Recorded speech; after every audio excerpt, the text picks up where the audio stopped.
Flight 555 کے حادثے نے نیپال کی ایئر ایویشن کی انڈسٹری میں موجود خطرات کو نمایاں کیا اور مستقبل میں ایسے حادثات سے بچنے کے لیے مؤثر اقدامات کرنے کی راہ ہموار کی۔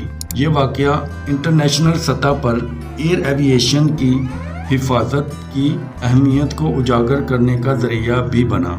حتمی رپورٹ نے اس حادثے کو انسانی غلطی اور خطرناک موسمی حالات کا نتیجہ قرار دیا۔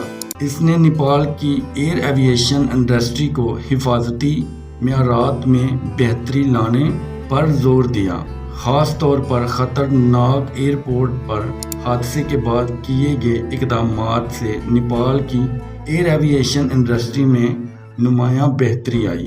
لیکن یہ واقعہ اس بات کا ثبوت ہے کہ ہوائی سفر کو محفوظ بنانے کے لیے مسلسل محنت